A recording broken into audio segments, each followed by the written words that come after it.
বিএনপির দুই গ্রুপের সংঘর্ষের সংবাদ প্রচারের জেরে যমুনা টেলিভিশনের নরসিংদীর স্টাফ করেসপন্ডেন্ট আইয়ুব খানের উপর হামলার ঘটনা ঘটেছে। আজ বৃহস্পতিবার বেলা 11টার দিকে এই ঘটনার শিকার হয়। আমরা যতটুকু জানতে পেরেছি, আইয়ুব খান আহতদের সংবাদ সংগ্রহ করার জন্য নরসিংদী সদর হাসপাতালে গিয়েছিলেন। ঠিক সেই সময় একটি মহলের দ্বারা তিনি হামলার শিকার হন। এ নিয়ে বিভিন্ন সংবাদ সংস্থা এবং সাংবাদিক মহলে চলছে তীব্র নিন্দা এবং প্রতিবাদের ঝড়।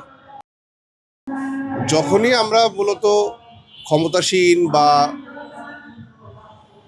আপনার মতের বিপক্ষে যাচ্ছে, যখন কোনো শক্তিশালী পক্ষের বিপক্ষে আমাদের সংবাদগুলো যাচ্ছে, তখন এই ধরনের হামলার ঘটনা আমরা দেখছি।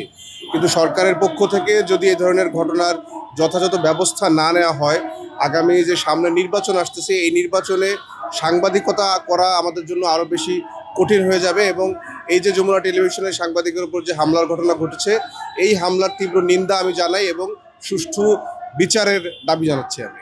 সাংবাদিকরা যেভাবে হামলার শিকার হচ্ছে বর্তমানে, তাতে আমরা সবাই শঙ্কিত।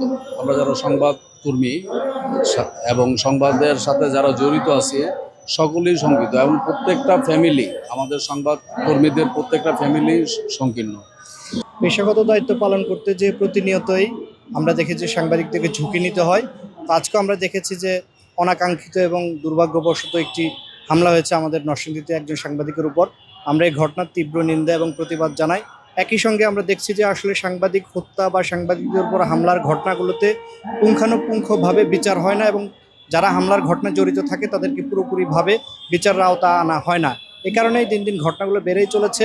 এজন্য আমরা উদ্বিগ্ন এবং আমরা আশা করি সরকার সাংবাদিকদের উপর হামলার ঘটনাগুলোকে যথাযথভাবে তদন্ত করবে এবং বিচারের আওতা আনবে দোষীদের। এই প্রত্যাশা আমরা জানাই।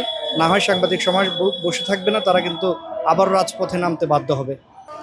যে আমরা প্রতিদিনই দেখছি যে বিভিন্ন মিডিয়া কর্মী, গণমাধ্যম কর্মী আমরা যারা রয়েছি, বিভিন্ন জায়গায় হামলার শিকার হচ্ছে, বিভিন্নভাবে লাঞ্ছিত ঘটনা ঘটছে।